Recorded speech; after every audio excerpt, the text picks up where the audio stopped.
Joining me today, I have the very talented, absolutely amazing Winnipegger, no less, Steve Bell. Thank you so much for taking the time. It's so good to be here, Sylvia. Thank you. I feel we're a little bit related just through... Right? Yeah, through Jordan, yeah.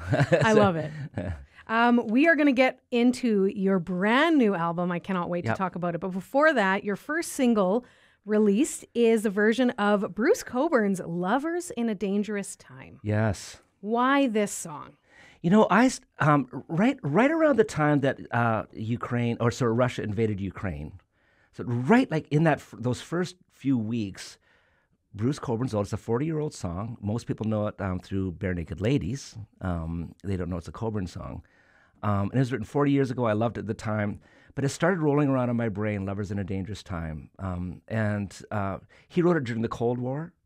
And he wrote it at a time that he had a lot of fears for his daughter and her friends, what their future might be.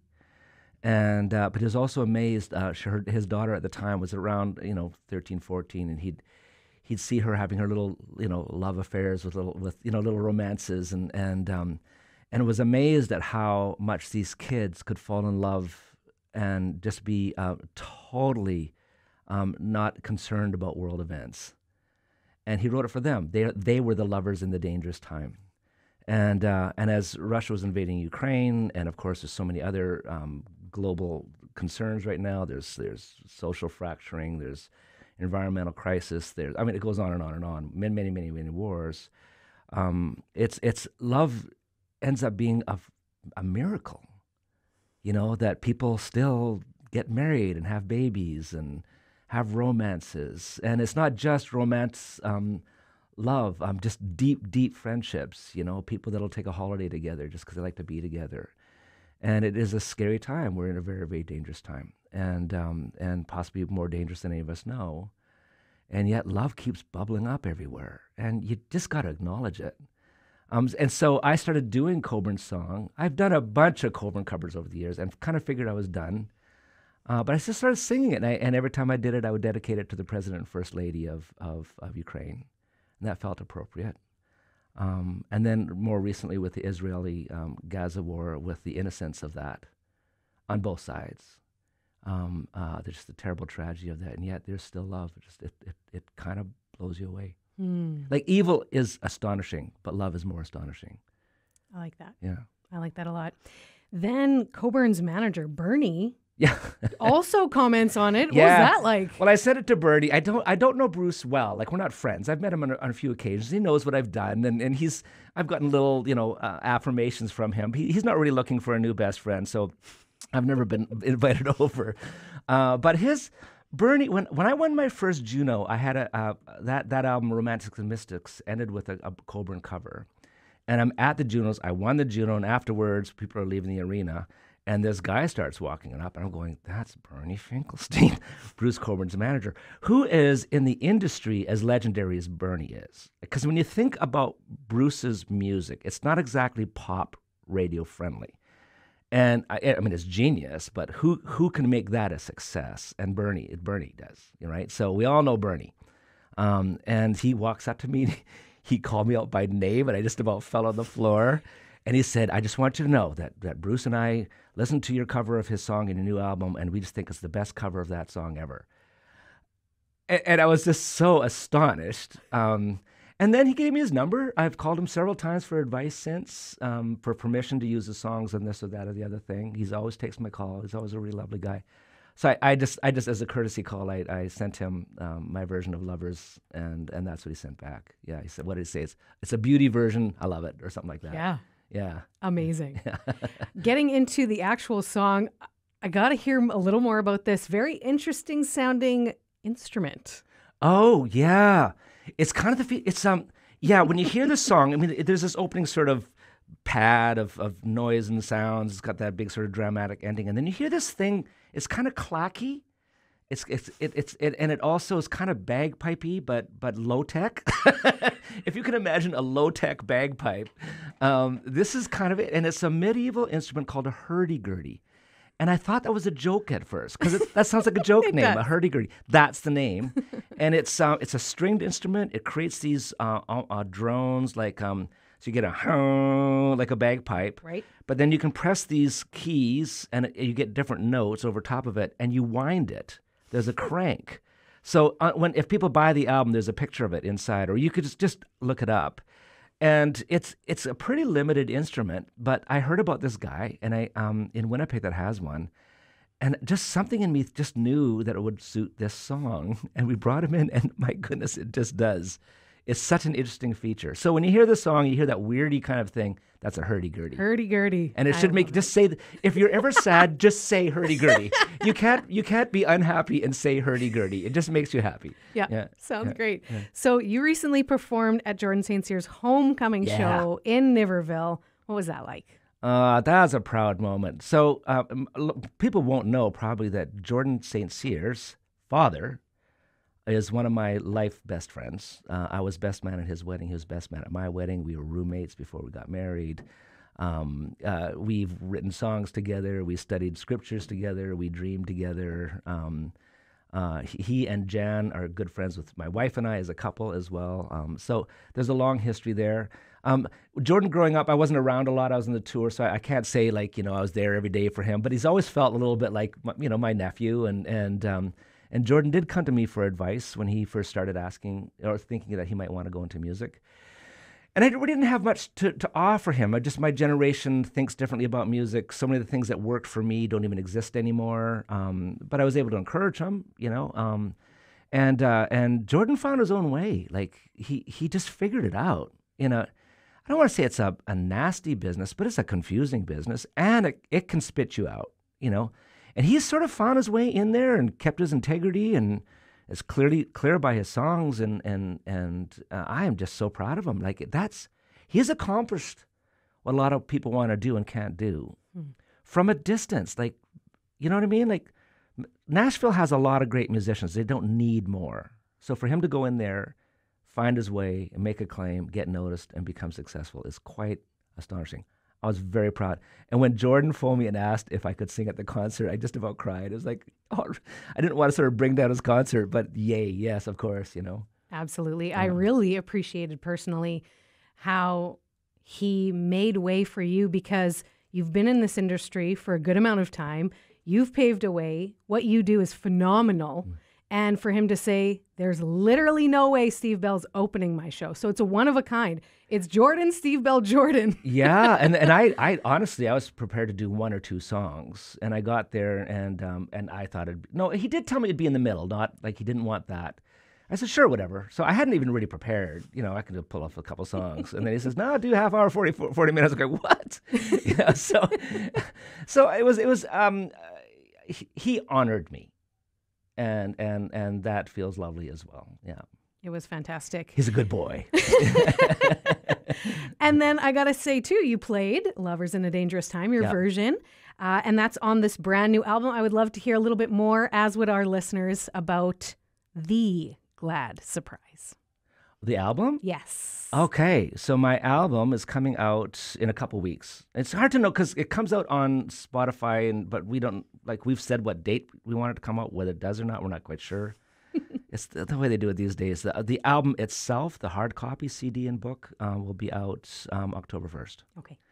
And it's just the newest collection of songs. Some are very Steve Belly. Some are kind of goes down different paths. The title track itself, The Glad Surprise, was inspired by the writings of Howard Thurman, who was a black theologian in the last century. He was sort of the moral, theological backbone of the civil rights movement. He wrote a book called Jesus and the Disinherited that they say that Martin Luther King never left home without. And they were friends. Martin Luther King Jr. visited him often and considered him his primary mentor.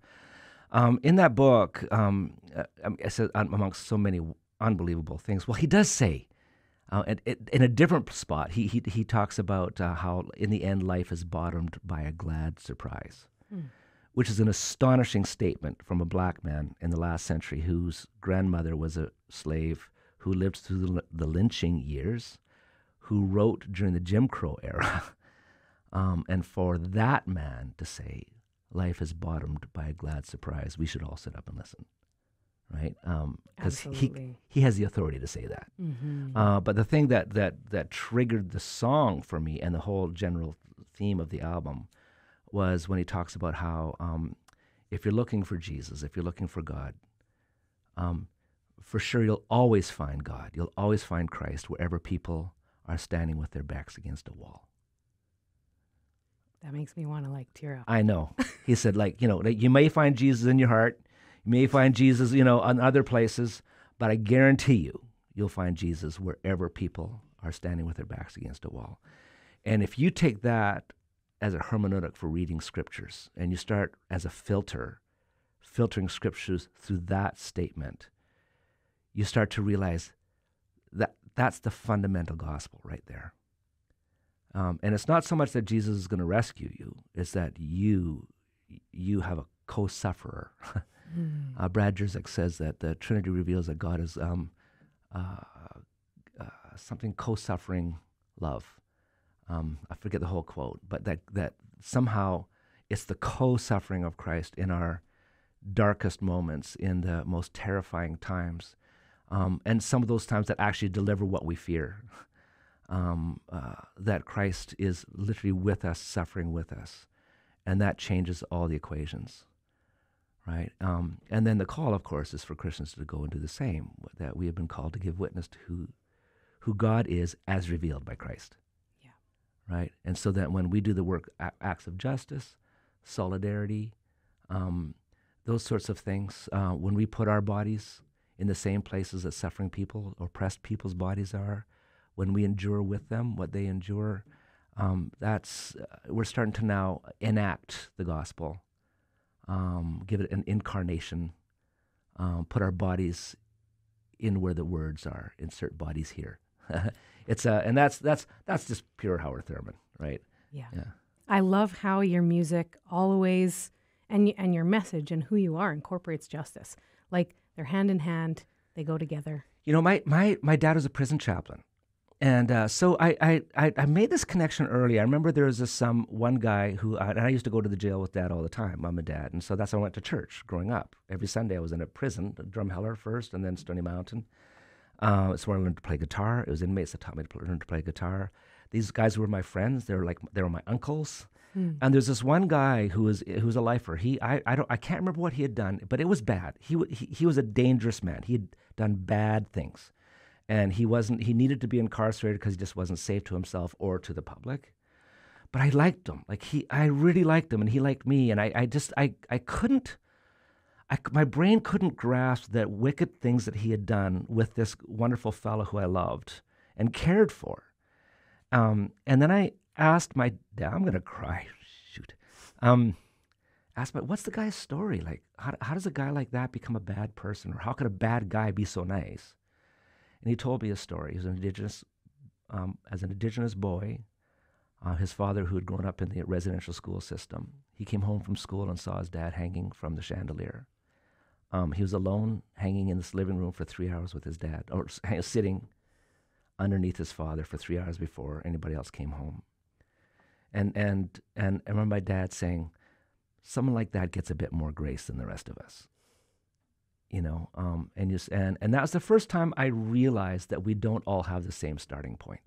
And I realized that I can't look at another person and their legitimate sin or brokenness and wag a finger.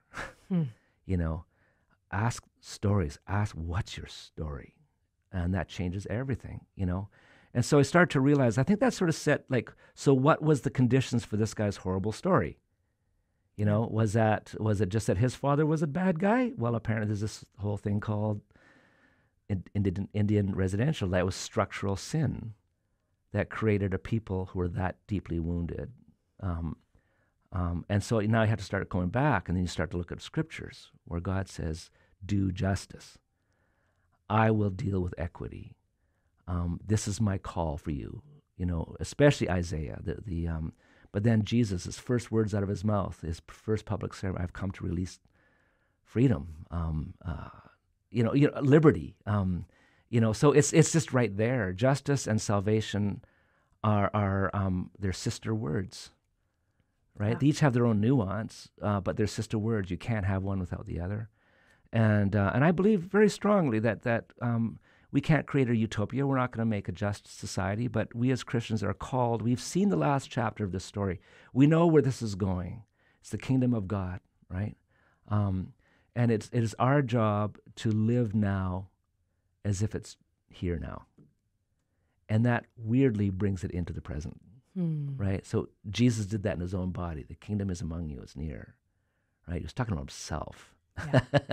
Yeah. And wherever we see that, wherever we see mercy and pity and love and peace and true serving of others or whatever, you're seeing glimpses of the kingdom, whether or not those people enacting those things even know that that's what they're doing. It's beautiful. And I think, we always want to say, here, if you want to find God, go to this church or go to this movement or whatever. And I'm not saying God is not in these places. But I think we need to teach each other that if you see love, like true love, in a Muslim or an atheist or someone from the LGBT community, you're seeing a foretaste of the kingdom wherever you see that, right? And for us to be able to go and say, I know what that is, and tell people, you need to know what you're participating in here, right?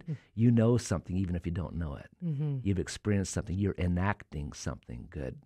God bless you, Keep going, And I really feel as people to press into that, lean into that, they cannot but help find Christ eventually.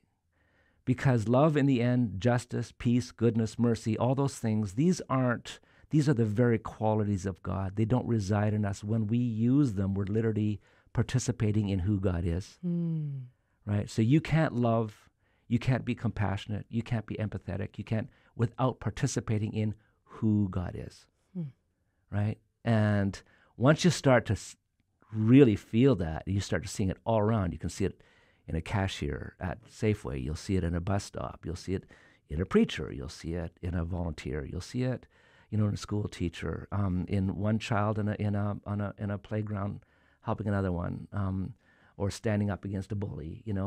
Those kinds of things. We need to say that's it. That's God. That's Christ right there. Name it, and then encourage it. And I think people, as they press into that, they can't help but find Christ in one way or another eventually. That's good. Something I'm going to chew on for a long time. That's the glad surprise, right? That's the glad surprise. Yes. Like Jesus presses right into the very cross, Yeah. and that cross turns out to be a throne. What? Yeah. That weakness, that absolute humiliation and defeat is the throne from which Christ reigns. Wow. Nobody can write that story, make that story up. That makes no sense. But that's the glad surprise. Yeah. Right? Yeah. So good. We are going to continue talking about Steve Bell's brand new album, The Glad Surprise. If you are interested in getting it, how can people follow along with you and get this new album? Okay, couple things. It'll be out on all the digital platforms. The single comes out, I think, Thursday, I hope. And then I think 2 weeks after that, the album comes out. We'll have the album in hand, the actual book. I wrote a 130-page book to go with the CD. So if you want to hear me sort of walk you through what I'm thinking, stevebell.com. Locally, McNally's, I hope will take it. Certainly Hall's Bookstore will take it. But here's a glad surprise. Constance Pops Chocolate. Do you know that on Taché, is it? Yeah. Okay. She, I asked her to create a chocolate called the Glad Surprise, and she did. She created a chocolate in celebration. She's a wonderful chocolatier. And so she's going to be selling it at her shop. And if you go buy the album at her shop, you will get a free Glad Surprise chocolate. That's too She's cool. also opening a new section of her store, like a gift section on her store on October 10th, I believe. And on the opening, I'll be there. And if you want to come by and get a Glad Surprise chocolate, and I'll sign your album for you. That's amazing. There you have it. If you are interested, you should definitely check that out. I want to now try Glad Surprise. I should have brought one. I'm sorry. I'd never thought of it. No, that's amazing. Fantastic. Thank you so much for sharing your heart and this goodness and the Glad Surprise that we are so excited about. If you want to check it out, stevebell.com.